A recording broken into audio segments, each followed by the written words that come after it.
स्वागत है आपका उसी कार्यक्रम में जो हंसी खुशी और ठहाकों का पर्याय है और जिसके लिए आप कहते हैं कि वाह वाह क्या बात है। और जैसा कि हमने आपको कल कहा था कि हम लौटेंगे, इस महफिल को जारी रखेंगे, तो इस महफिल को हम जारी रख रहे हैं हमारे उन साथियों के साथ जो अपनी कविताओं के लिए विख्यात हैं, जो अपने व्यंग के लिए प्रख्यात हैं और जो अपने अंदाज और अदायकी के लिए प्रसिद्ध हैं। हमारे वो साथी जिनके लिए हम कहते हैं वाह वाह क्या बात है। तो हमारे साथ हमारे साथी उपस्थित हैं। मंच के उस और निगाह में डालूं तो मुझे ऐसा लगता है जैसे चंद्र ग्रहण के 3 रूप सामने हैं। चंद्र ग्रहण प्रारंभ हुआ, थोड़ा ज्यादा हुआ, पूर्ण ग्रहण हो गया।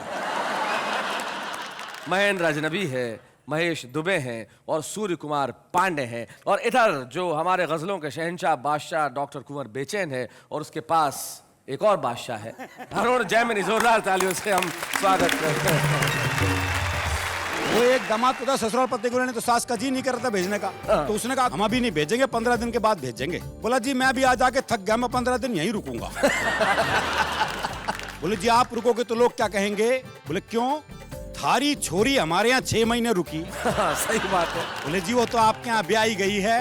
तो बोले मैं क्या फूका गया हूँ?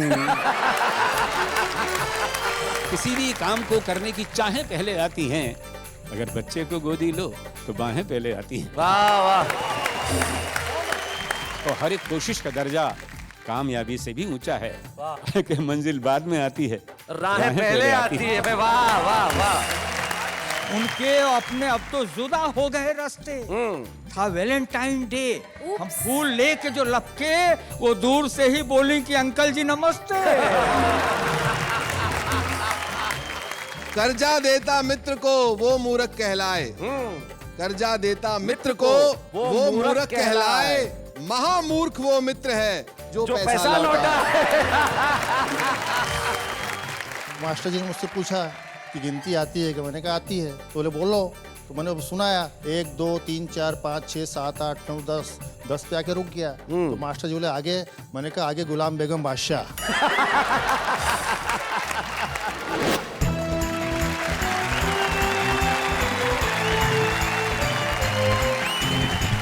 आज मेरा दिल कुछ और इजहार करने को करता है। क्या इजहार करने को करा? मतलब आज कुछ पूछोगी नहीं?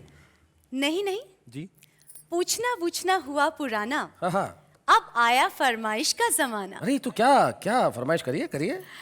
अभी नहीं बताऊंगी, बाद में बताऊंगी, अचानक से। मतलब का प्रोग्राम के बाद अकेले में? नहीं नहीं, प्रोग्राम के बीच में। अच्छा। सबके सामने। है? पता नहीं इनके क्या इरादे हैं। इससे पहले कि ये अपने इरादों को जनता के सामने जाहिर करे, मैं बुलाता हूँ इस महफिल की शुरुआत करने के लिए एक ऐसे धमाकेदार कवि को जिसके पास ठहाकों की एक पूरी फैक्ट्री है और नाम उनका अरुण जैमिनी है। जोरदार तालियों से स्वागत कर रहे हैं।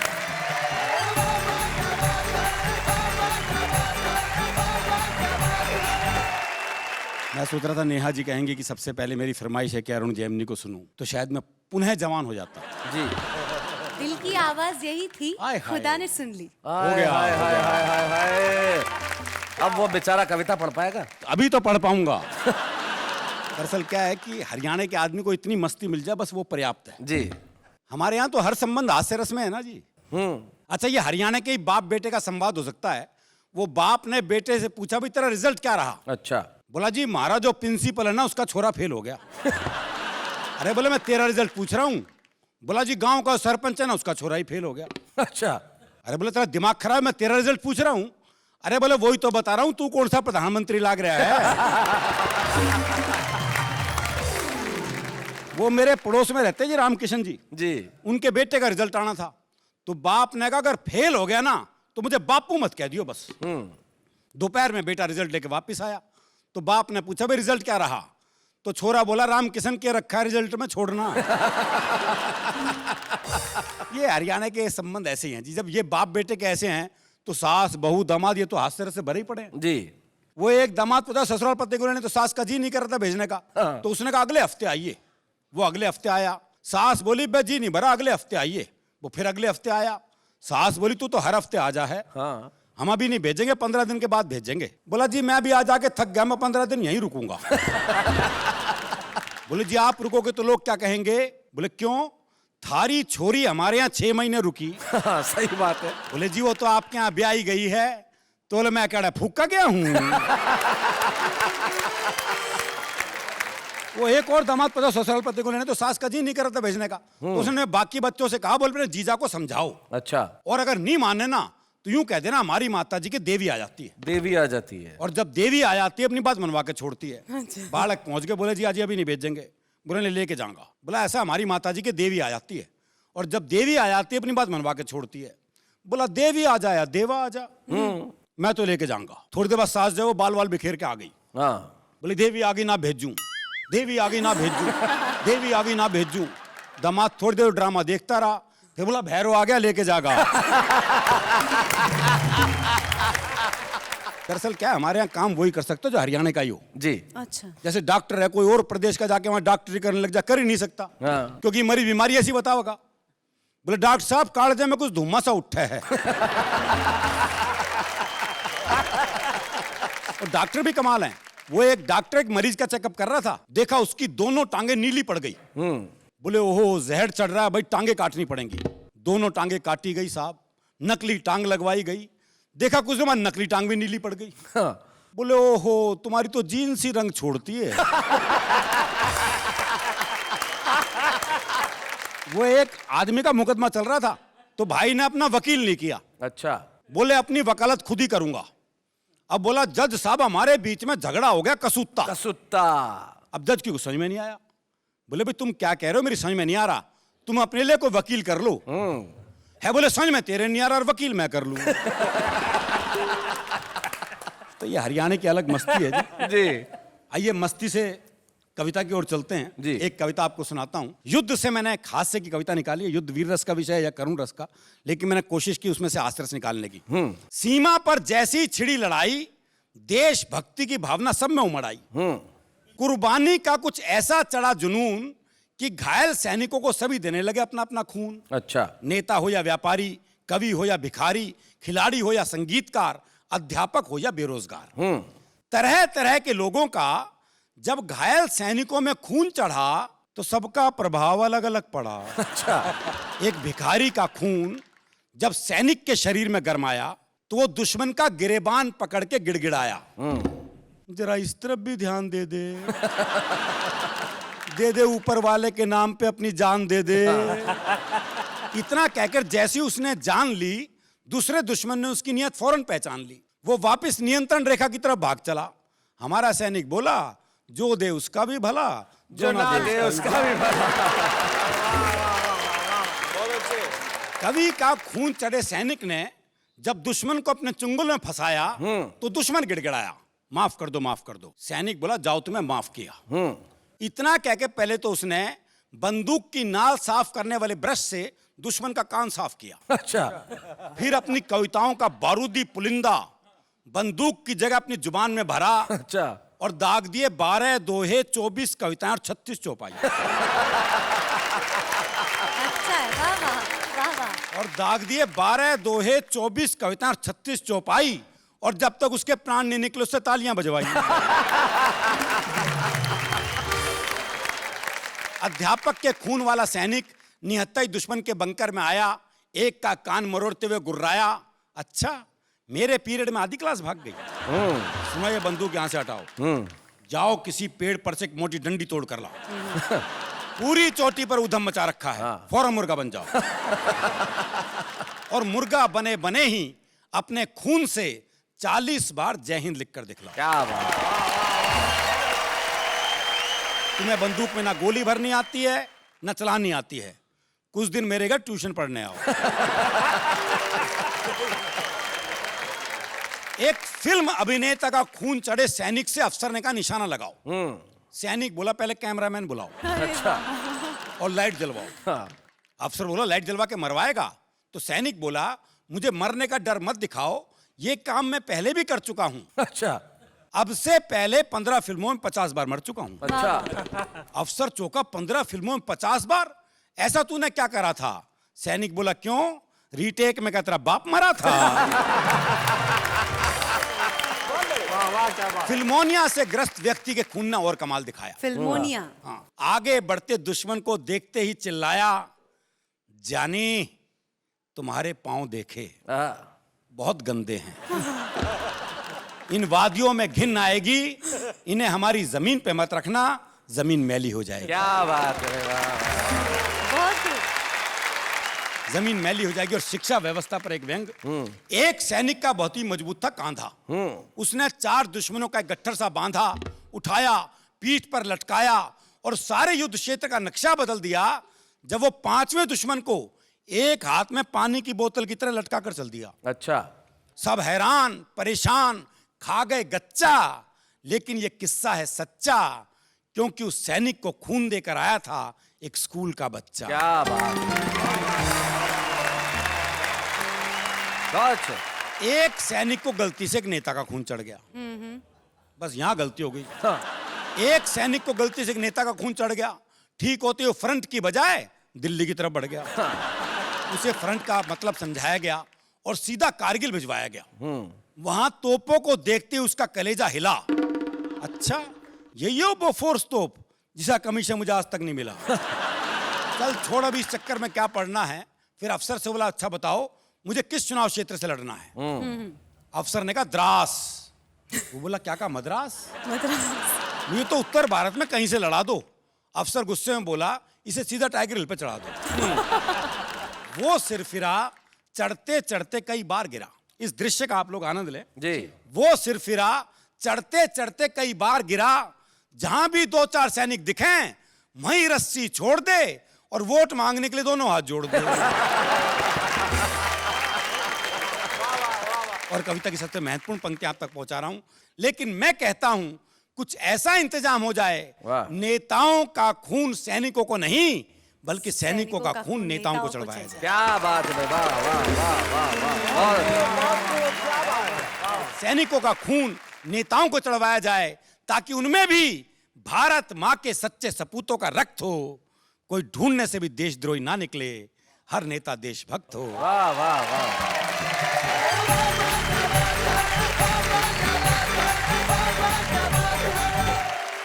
भाई क्या बात है, अरुण जैमिनी ने बिल्कुल। और अरुण जैमिनी नहीं, देश के हर कवि ने जब भी कोई कविता लिखी तो सबसे पहले उन्होंने यही सोचा कि हम जनता को जरूर हंसाएं लेकिन मुल्क की बात हमारे लिए सबसे महत्वपूर्ण है। तब 2 शेर मुझे एक शायर के याद आते हैं जो मैं इन सब कवियों के नाम करता हूँ। टूटने और बिखरने का चलन मांग लिया, हमने हालात से शीशे का बदन मांग लिया। हम भी खड़े थे तकदीर के दरवाजे पे, लोग दौलत पे गिरे, हमने वतन मांग लिया। वो जो वतन है वो बड़ा महत्वपूर्ण है और कई लोग हैं इस वतन में जो बड़े महत्वपूर्ण है हिंदी कविता के लिए, शायरी के लिए और हम सब के लिए। एक ऐसा शायर जिसका एक शेर मुझे इतना पसंद है और वो सारी जिंदगी का फलसफा इन 2 शेरों में कह देते हैं। वो कहते हैं कि पूरी धरा भी साथ दे तो और बात है, पूरी धरा भी साथ दे तो और बात है, पर तू जरा भी साथ दे तो और बात है। और चलने को तो एक पांव से भी चल रहे हैं लोग, दूसरा भी साथ दे तो और बात है। ऐसे शेर कहने वाले डॉक्टर कुंवर बेचैन हमारे बीच में, हम जोरदार तालियों से स्वागत करते हैं डॉक्टर कुंवर बेचैन का।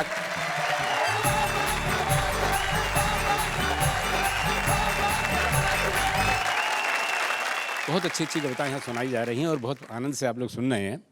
मुझसे भी कहा गया कि थोड़ा बहुत हंस लिया करो, तो मेरे साथ क्या गुजरी वो बताना चाहता हूँ। जी जी। 2-4 बार हम जो कभी हंसा लिए, सारे जहां ने हाथ में पत्थर उठा लिए। क्या बात है। कौन कौन हंसने देता है, तो हंसा रहे हैं, बहुत बड़ी बात। लेकिन भले सारे जहां ने हाथ में पत्थर उठा लिए हों, मैंने भी जवाब देने की कोशिश की। दुनिया ने मुझ पे फेंके थे पत्थर जो बेहिसाब, दुनिया ने मुझ पे फेंके थे पत्थर जो बेहिसाब, मैंने उन्हीं को जोड़ के कुछ घर बना लिए। नकारात्मक स्थिति में सकारात्मक बात कह रहा हूं और एक शब्द इस्तेमाल करने की कोशिश की है।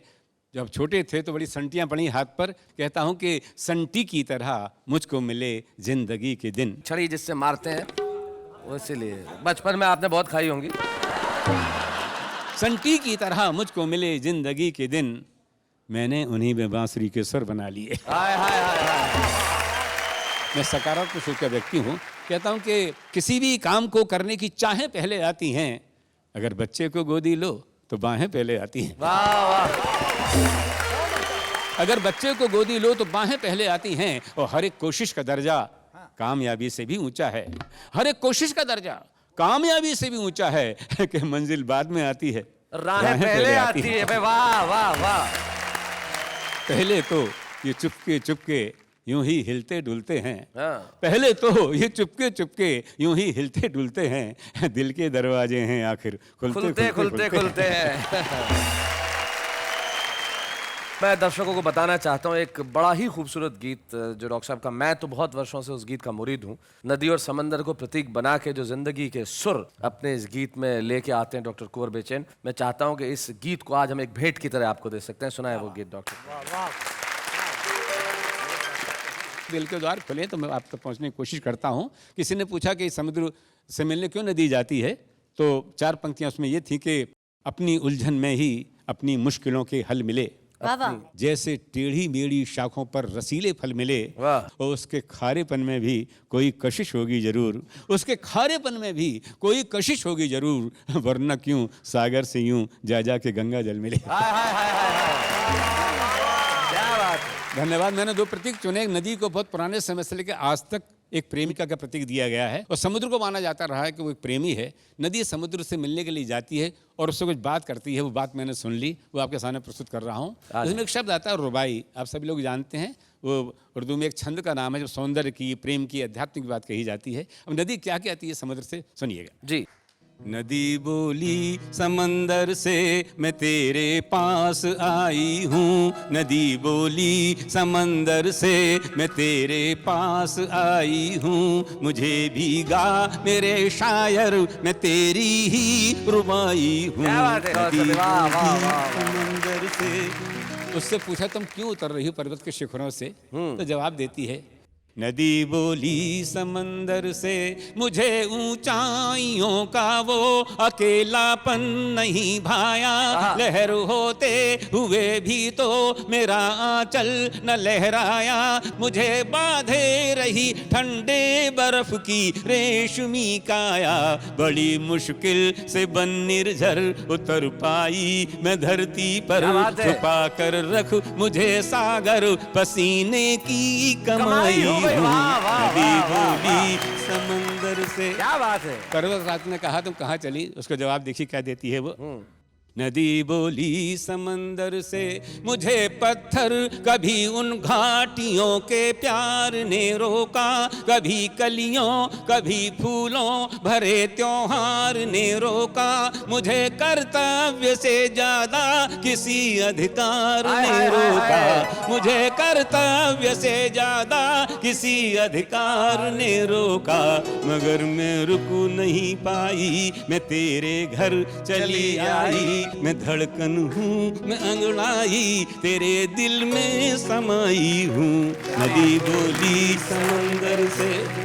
नदी बहती जा रही है, आसमान में चंद्रमा और तारे हैं, उनका प्रतिबिंब, उनकी छाया, उनकी शेडो पड़ रही है। तो नदी को मैंने एक दुल्हन के रूप में सजाने की कोशिश की है, कैसे सजा पाया हूँ देखिएगा, और आखिरी पंक्ति की जो उपमा है उस पर ध्यान चाहूंगा। जी जी। नदी बोली समंदर से पहन कर चांद की नथुनी, सितारों से भरा आंचल, नए जल की नई बूंदें, नए घुंघरू नई पायल, नया झूमर नई टिकुली, नई बिंदिया नया काजल, पहन आई मैं हर गहना ये तेरे साथ ही रहना, लहर की चूड़ियां पहना मैं पानी की कलाई हूँ, नदी बोली। बहुत बहुत धन्यवाद।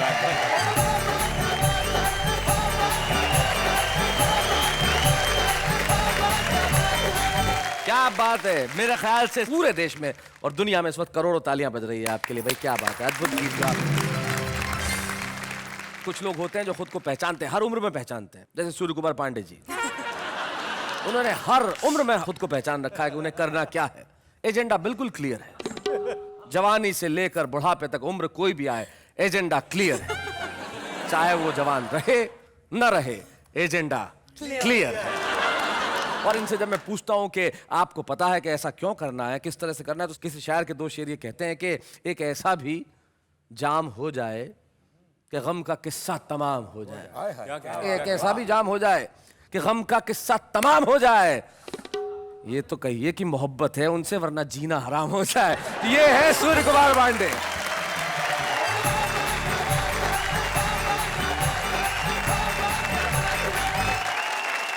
आज आपने एक से वतन की कविता सुनी, एक से चिंतन की कविता सुनी, अब मुझसे तन की कविता सुनो। अच्छा, एजेंडा क्लियर। एजेंडा क्लियर है। Agenda clear. इस अवस्था में कैसे कह सकता हूं कि कभी मैं भी गुलाब था, आहा, फिर गुड़हल हुआ, अब कनेर हो गया हूं। अच्छा, विध्वंस की स्थितियां। अरे तब मुझसे मिलते जब मेरे सिर पर भी शाहरुख खान जैसे घने घने बाल थे। अरे अब मिलने का क्या फायदा जब मैं अनुपम खेर हो गया। नजर के सामने हरदम इसे रखता हूं अब तो मैं। अच्छा, बताता हूं कि चश्मे से क्यों इतना प्यार करता हूं। जवानी गुजरी अपनी गैरों से आंखें लड़ाने में। उम्र जब ढल गई है खुद से आंखें चार करता हूं।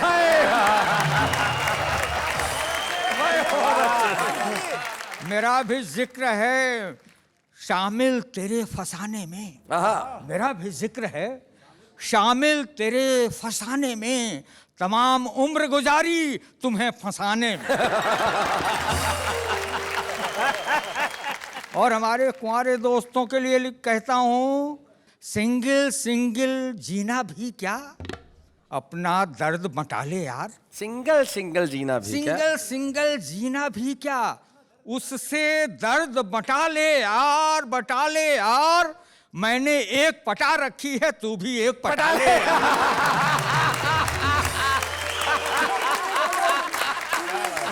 नेहा जी सुनिए आप। हाँ, सही में आपका एजेंडा क्लियर है। बिल्कुल एजेंडा क्लियर। हम हो गए हैं मूंगफली की तरह सस्ते, उनके अपने अब तो जुदा हो गए रास्ते। था वैलेंटाइन डे, हम फूल लेके जो लपके, वो दूर से ही बोली कि अंकल जी नमस्ते। था वैलेंटाइन डे। यादों के हाईवे पे वो दौड़ा रही है मुझको, रुकने भी नहीं देती कि तेल भी भरा लूं। और वो ऐसी है कि दिल से निकलती ही नहीं है। मैं सोचता हूं हार्ट ट्रांसप्लांट करा लूं।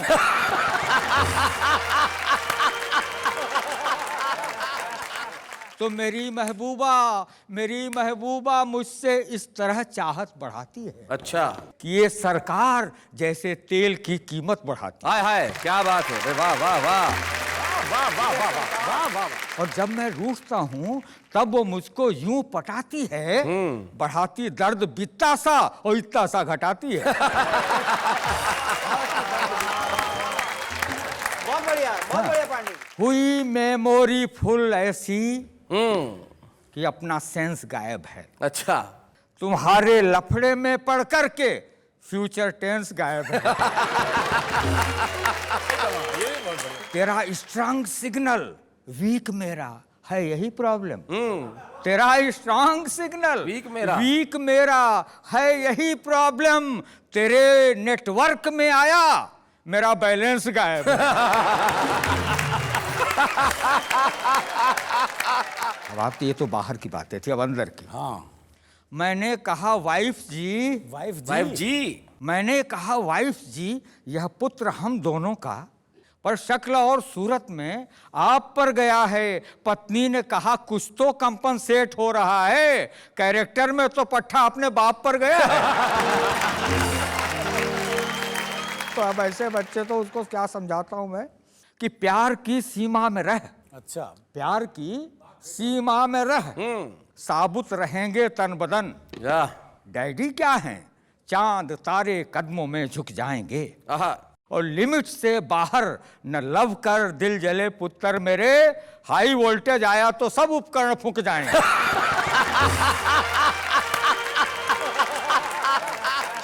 मैं आपको एक सुनाता हूँ आपके लिए, हमारी इस युवा पीढ़ी के लिए कि गलती इनकी नहीं, गलती कहाँ है वो मैं बताता हूँ। इल्जाम दर्ज है नई पीढ़ी के नाम में, यारों कमी है कुछ तो अपने इंतजाम में। यारों कमी है कुछ तो अपने इंतजाम में, और माओं की जगह आया औलाद पालती है। मत क्वालिटी तलाशो ठेके के काम में। और ये पंक्तियां और सुनिएगा भाई के, नफरतों को दूर रख वरना बहुत पछताएगा। प्यार का एसी चला ले दिल में ठंडक पाएगा। और आदमी को धूल जूते की समझने का गुमान, वक्त का जूता पड़ेगा आदमी हो जाएगा। क्या बात है भाई, वाह वाह वाह वाह वाह वाह। और जाते जाते आपको 4 पंक्तियां सुनाता हूँ सुनाए कि मुझे गुजरे पलों की साइट पर तुम सर्च कर लेना। है क्या बात है। खरा 100% हूँ, टेस्ट या कि रिसर्च कर लेना। अच्छा। हंसी का गोल्ड कॉइन हूँ, रखो तुम दिल के लॉकर में। जरूरत जिंदगी को जब पड़े तब खर्च कर लेना। क्या बात है भाई, वाह वाह वाह वाह।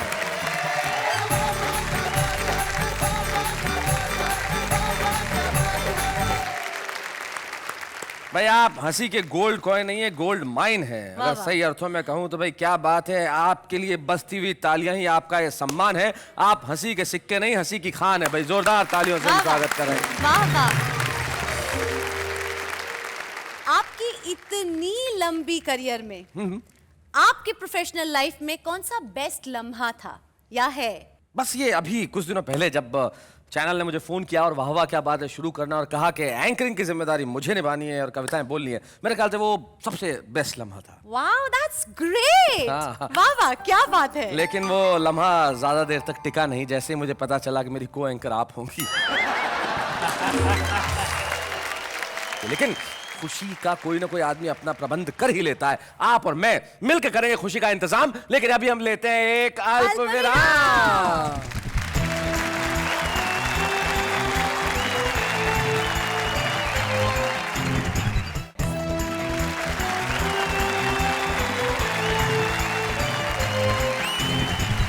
स्वागत है बेस्ट ऑफ द बेस्ट। वाह वाह क्या बात है। मैं जानता हूं इस वक्त आप बड़े खुश हैं, प्रसन्न और कह रहे हैं मेरे साथ वाह वाह क्या बात है।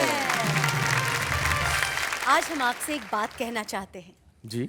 अपने दिल का इजहार करना चाहते हैं, अपने प्यार का इजहार करना चाहते हैं। सबके सामने? जी ठीक है, करो फिर। प्यार किया तो डरना क्या। तो सबके सामने कह देती हूँ। आई लव वाह वाह क्या बात है। और मेरा दिल करता है कि कविताओं का ये सिलसिला चलता ही रहे और कविताओं का ये कारवां कभी न रुके, बस आगे बढ़ता ही रहे। थैंक गॉड, थैंक गॉड कि इनका प्यार सिर्फ वाह वाह क्या बात है तक ही सीमित है।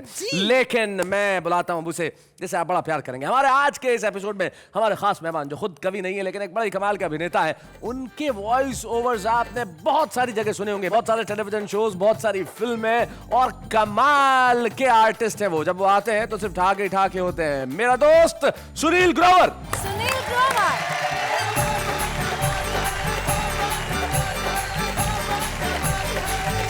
मैंने कविता का शौक बहुत पहले से पाला हुआ है और आज मैं यहाँ पे कविता जो मैंने लिखी हैं बहुत सारी, उनमें से शैलेश जी कौन सी अपनी लिखी हुई कविता सुनाऊं आज मैं? एक ही तो लिखी है भाई, वो सुना दे।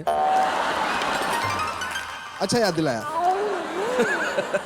कविता लिखने मैं चला, कविता लिखने मैं चला, सुबह से हो गई शाम, तब समझा उनको ही करने दो जिनका है काम। तो मैं आज उनकी कविता पढ़ने वाला हूं जो बहुत सिंपल लिखते हैं और बहुत सहज लिखते हैं। मैं उसको बहुत एंजॉय करता हूं, इसलिए एंजॉय करता हूं कि मेरी समझ में आ जाती है जी। हम सब लोगों की समझ में आ जाती है। हुल्लड़ मुरादाबादी साहब जी, जोरदार तालियों से स्वागत। कुछ दोहे आप सब लोगों के साथ शेयर करना चाहूंगा। पूर्ण सफलता के लिए, पूर्ण सफलता के लिए 2 चीजें रख याद, मंत्री की चमचागिरी, पुलिस का आशीर्वाद। नेता को कहता गधा, नेता को कहता गधा, शर्म न तुझको आए, कहीं गधा इस बात का बुरा मान ना जाए। कर्जा देता मित्र को वो मूर्ख कहलाए, कर्जा देता मित्र को वो मूर्ख कहलाए, महामूर्ख वो मित्र है जो पैसा लौटाए। बिना जुर्म के पिटेगा, बिना जुर्म के पिटेगा, समझाया था तोय, पंगा लेकर पुलिस से साबुत बचा न कोई। बुरे समय को देखकर गंजे तू क्यों रोए। एक मिनट भाई साहब, इनके लिए तो नहीं है, 4 लोग बैठे हैं। ये हुल्लड़ मुरादाबादी साहब ने कहा है, मैं नहीं कह रहा हूं, मेरी तरफ से नहीं है। बुरे समय को देखकर गंजे तू क्यों रोए, किसी भी हालत में तेरा बाल ना बांका हो। दोहों को स्वीकारिए या दीजिए ठुकराए, जैसे मुंह से बन पड़े मैंने दिए बनाए। क्या बात है, वाह वाह वाह वाह। भाई सुनील, कविता जो लिखता है वही उसे अच्छे ढंग से सुना सकता है, लेकिन एक अच्छा अभिनेता वही होता है जो हुल्लड़ जी की कविता को इतने अच्छे ढंग से सुनाए। हम आपका बहुत बहुत अभिनंदन करते हैं। Thank you so much Sunil, thank you.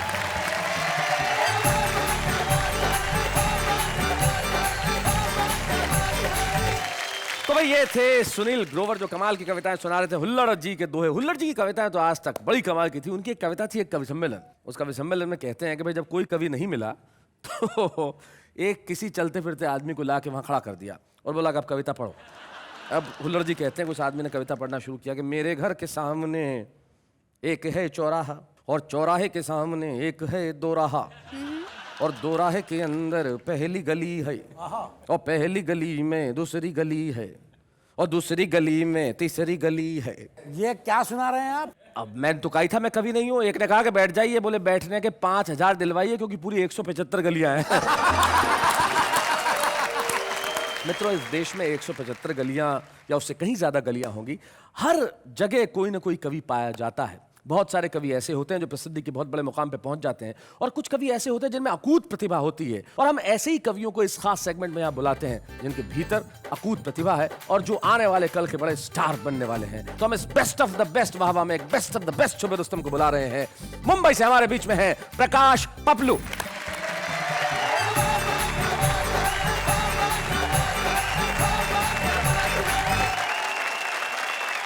दो पंजा कहना चाहता हूँ जी प्रकाश। कि हम हास्य कवि हैं, पर क्या हमारे दिल में गम नहीं होता? हाँ। और आपको बता दूं कि छुपा रुस्तम भी किसी से कम नहीं होता। हाय हाय हाय हाय हाय हाय। मैं बहुत अच्छा। लेकिन प्रकाश एक चीज बताओ, ये पपलू पीछे कैसे? हाँ। क्या है? जब मैं छोटा था तो मुझे पिताजी ले गए थे स्कूल में भर्ती कराने। तो मास्टर जी ने मुझसे पूछा कि गिनती आती है? कि मैंने कहा आती है। तो बोले बोलो। तो मैंने सुनाया 1 2 3 4 5 6 7 8 9 10 पे आके रुक गया। तो मास्टर जी बोले आगे? मैंने कहा आगे गुलाम बेगम बादशाह। उसी दिन से मास्टर जी ने मेरा नाम पपलू रख दिया। बहुत अच्छे। कुछ हास्य के 4 पंक्तियां सुनिए जी। एक मेरे मित्र है जो काम कुछ करते नहीं और 12 बच्चों के वो बाप कहलाते हैं। अच्छा। मैंने पूछा मित्र से मुझे भी तो बता दो जरा, 12 बच्चों का खर्चा फिर कैसे आप चलाते हैं? मित्र बोला बड़े मजे से कट रही जिंदगी, हर महीने एक बच्चे का हम जन्मदिन मनाते हैं। उसमें भेंट स्वरूप जो भी मिल जाता बच्चे को फिर उसी से हम महीने भर का खर्चा चलाते हैं। बहुत अच्छे। एक अखिल भारतीय मच्छरों का सम्मेलन हुआ, ऐसी मिसाल तो पहले कहाँ मिलती थी। करोड़ों की संख्या में हुए थे जमा वहाँ पर, एक ताये देखने को पहले कहाँ मिलती थी। एक बूढ़े मच्छर ने युवा मच्छरों से कहा तुमसे अच्छी किस्मत हमें कहाँ मिलती थी। हमारे ज़माने में स्त्रियों के शरीर पर काटने को इतनी खुली जगह कहाँ मिलती थी।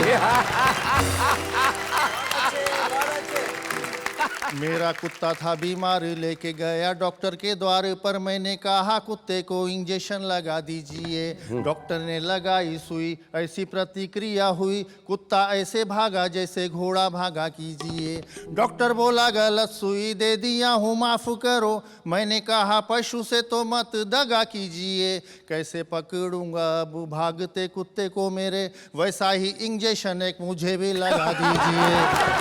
क्या बात है, वाह वाह वाह वाह। तुमने कहा कि छुपा रुस्तम भी किसी से कम नहीं होता। कम नहीं होता, छुपा रुस्तम तो कम होता ही नहीं। बहुत बढ़िया आपने अपने हास्य की कविताएं आपने सुनाई और हम बड़े खुश हैं कि हम आज आपको यहाँ पे खूबसूरत स्मृति चिन्ह देना चाहते हैं। जोरदार तालियों से स्वागत करेंगे हम प्रकाश पपलू।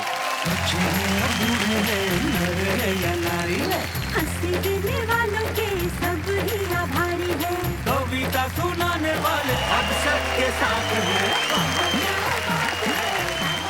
मैं जानता हूं कि आप देख रहे हैं कि क्या सिर्फ यही स्मृति चिन्ह है। नहीं, यह स्मृति चिन्ह नहीं है। प्रकाश पपलू को आज आपकी तालियों के रूप में मिल रहा है एक खूबसूरत इनाम, लेकिन हम लेते हैं एक अल्प विराम।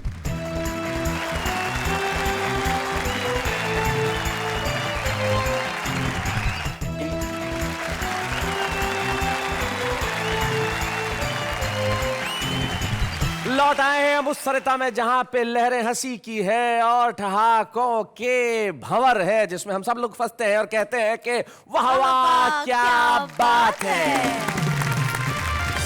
शैलेश जी, आज बेस्ट ऑफ वाह वाह क्या बातें हैं, तो लगे हाथ आप भी बता दीजिए कि यहाँ मौजूद सारे कवियों में से अकॉर्डिंग टू यू बेस्ट कवि कौन है?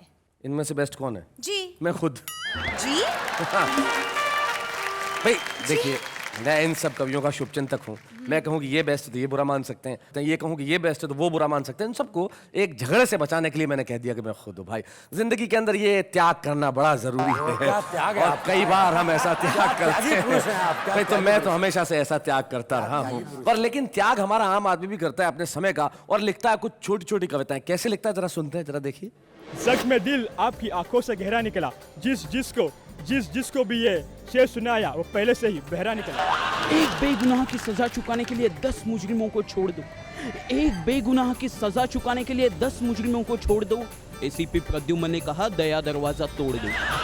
एक बात मेरी समझ में बिल्कुल नहीं आती है, एक बात मेरी समझ में बिल्कुल नहीं आती है, पढ़ाई करने बैठो तो इतनी नींद क्यों आती है?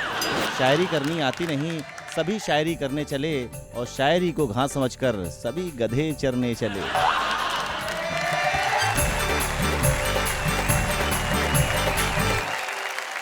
किसी ने बहुत बढ़िया कहा है कि ध्वनि, अलंकार, रस सब चीजें बेकार, कविता की सादगी ही है उसका श्रृंगार। वाह वाह। और कई लोग ऐसे होते हैं जो अपनी सादगीपूर्ण कविताओं से पूरी दुनिया पे छा जाते हैं। डॉक्टर कुंवर बेचैन एक पूरी पीढ़ी के लिए प्रेरणा नहीं है, हम सब के लिए एक सोर्स ऑफ एनर्जी है। आज वाह क्या बात है कि मंच पे हम चाहते हैं कि हम डॉक्टर कुंवर बेचैन को सम्मानित करें और हम स्वयं सम्मानित महसूस करें। हम जोरदार तालियों से स्वागत करें डॉक्टर कुंवर बेचैन का।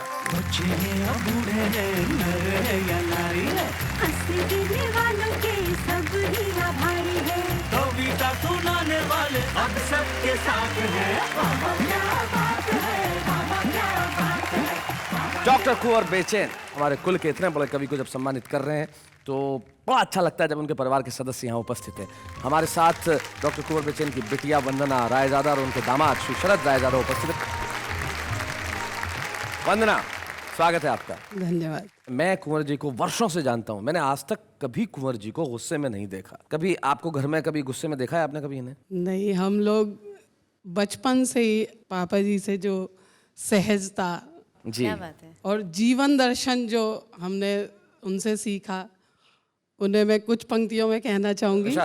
बारूद से चाकू से न खंजर से बात कर, कर सके तो दिल के ही अंदर से बात कर, मिलती है जिसमें जाके हर एक प्यार की नदी, इंसानियत के ऐसे समंदर से बात कर। वाह वाह। है जन्म से ही मौत की खूंटी पे जो टंगा, उस अपनी जिंदगी के कैलेंडर से बात कर। तो ये सीखा हमने अपने पिता से। क्या बात है। जब शरद जी, मैं आपकी स्थिति देख रहा हूँ, ससुर कवि, बीवी कवित्री, दो पाटन के बीच में साबुत बचा देखो है। आपका क्या हाल होता है शरद जी, ये बताएं। चले जी, अपनी सुना जाते हैं, हमारी नहीं सुनते। अच्छा है। बहुत अच्छा। फिर क्या करना पड़ता है आपको अपनी सुनाने के लिए? मुझे एक किसी ने पूछा था कभी कि आप जब ससुराल जाते तो आपको कैसा महसूस होता है? मैंने उनको बोला कि वो एक मेरा ना आत्मिक चिंतन का स्थल है। अच्छा। जब when I am depressed और I need some positive energy जी, तो मुझे वहां जाना होता। मतलब आपके हिसाब से कुंवर बेचैन जी आपकी सारी समस्याओं का उपचार है, ससुराल नहीं है, हरिद्वार है, जाके शांति मिलती है। वाह वाह शैलेश जी, क्या बात है। आज ये गजलकार का यहाँ सम्मान हुआ, इसलिए बशीर बद्र साहब के दो शेर आपसे जाते जाते कहना चाहता हूँ। यही कह सकता हूँ, मोहब्बत में इससे बढ़िया क्या कहा जा सकता है। वो कहते हैं कि अभी इस तरफ न निगाह कर, मैं गजल की पलकें सवार लूं, अभी इस तरफ न निगाह कर, मैं गजल की पलकें सवार लूं, मेरा लफ्ज लफ्ज हो आईना, तुझे आईने में उतार लूं। वाह वाह क्या बात है।